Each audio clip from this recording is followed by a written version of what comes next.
अस्सलामुअलैकुम।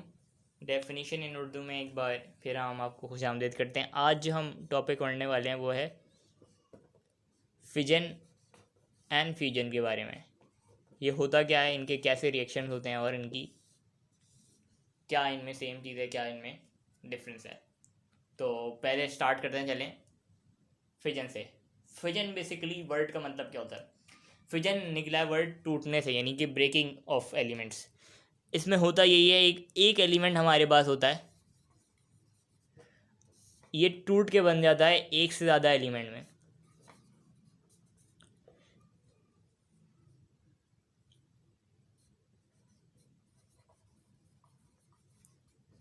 इसको हम कहते हैं सिंपली फिजन। अच्छा, अब अगर मैं न्यूक्लियर फिजन की बात करूं, ये हमारे पास ऑब्जर्व हुई है 1938 में, जब साइंटिस्ट कुछ एलिमेंट्स को मिलाने की कोशिश कर रहे थे तो वो एलिमेंट मिलने के बजाय टूट गए। तो इस तरह से हमारे पास फिजन डिस्कवर हुई, हमने फिजन को डिस्कवर किया, फिजन होती क्या चीज़ है। अच्छा, फिजन हमारे पास डिफरेंट जगहों पे न्यूक्लियर रिएक्टर्स में यूज़ की जाती है, यानी कि बेस पर अगर मैं फिजन की एक एग्जांपल आपको देता चलूँ यहाँ पे।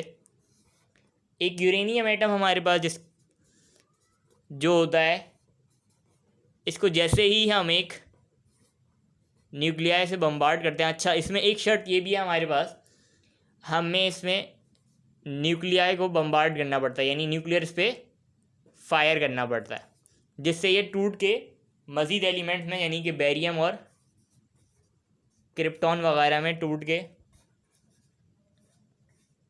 तकसीम हो जाता है।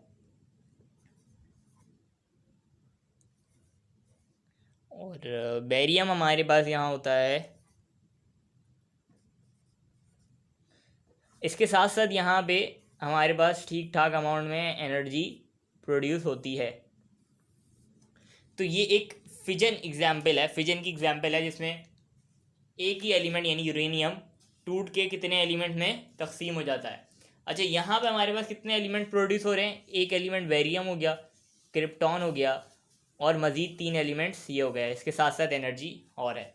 अच्छा, ये जो 3 एलिमेंट हैं, 3 न्यूक्लियाई, ये आगे जाके मज़ीद 3 यूरेनियम एटम्स को एक्सेलरेट करते हैं, उनमें बम्बार्डिंग करते हैं, और इस तरह से हमारे पास एक चेन रिएक्शन स्टार्ट हो जाता है। और फिर वो आने वाले 3 न्यूक्लिया हमारे पास मज़ीद 3 एलिमेंट्स को बम्बार्ड करते हुए एक चेन रिएक्शन को तश्कील देते हैं, जिसकी शक्ल कुछ इस तरह से बन जाती है। अगर मैं एक यूरेनियम एटम है, यूं टूटता है, फिर उसके बाद ये और मज़ीद टूटता है, फिर और ये इसी तरह से फिर चलता रहता है हमारे पास।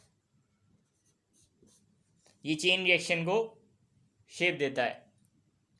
तो एक सवाल हमारे जहन में ये आता है, ये एनर्जी जो हमारे पास प्रोड्यूस होती है, ये एनर्जी हमारे पास कहाँ से आती है?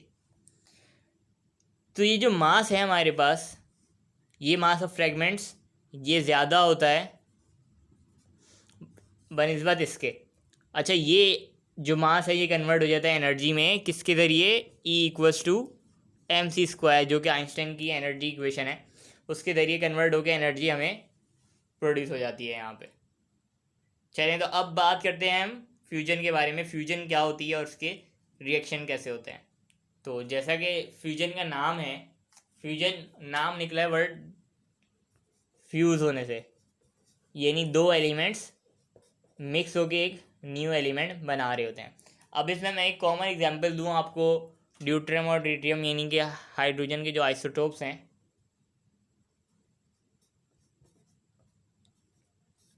ये बनाते हैं हमारे पास helium.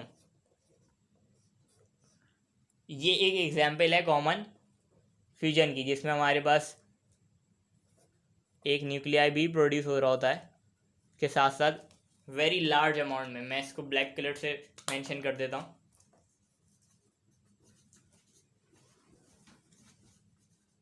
Large amount of energy produce होती है।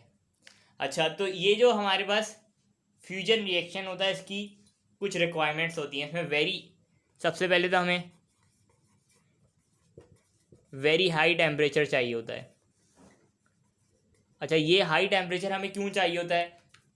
सीधी सी बात है, अगर हम किसी भी दो एलिमेंट्स को मिलाने की कोशिश करेंगे, वो एलिमेंट्स क्यों मिलेंगे? इसकी शराइत को हमें पूरा करने के लिए हाइड्रेट टेम्परेचर बहुत ज़्यादा चाहिए होता है। बिलफर्ड्स अगर दो एलिमेंट्स को हमें मिलाना है तो इनके बीच में जो इलेक्ट्रोस्टैटिक रिपल्जन है इसको ओवरकम करना पड़ेगा, इसको ख़त्म करना पड़ेगा।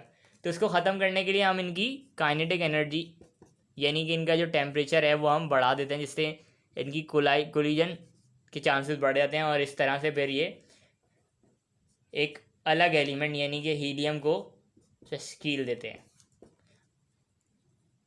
तो ये जो हमारे पास न्यूक्लियर फ्यूजन रिएक्शन है, ये वही रिएक्शन है जो हमारे पास सन में हो रहा होता है। अच्छा, इसी रिएक्शन की वजह से हमें सन इतनी ज़्यादा अमाउंट ऑफ एनर्जी प्रोड्यूस करता है। जैसा कि टेम्परेचर सन में होता है तकरीबन उसी टेम्परेचर पे हमें इसको मेंटेन रखना पड़ता है। इसीलिए ये जो फ्यूजन रिएक्शन है वर्ल्ड में, मतलब दुनिया में किसी तरह से एक हद तक तकरीबन बहुत मुश्किल है इस रिएक्शन को कंटिन्यूस रखना, क्योंकि जो हाई टेम्परेचर हमें चाहिए वो हम मेंटेन नहीं रख पाते। तो ये था फ्यूजन और फिजन के बारे में। उम्मीद है आपको इन दोनों का डिफरेंस क्लियर हुआ होगा। वीडियो पसंद आई होगी लाइक करें, सब्सक्राइब के बटन को प्रेस करें और कमेंट बॉक्स में जाके अपनी कीमती राय से हमें ज़रूर आगाह करें। शुक्रिया।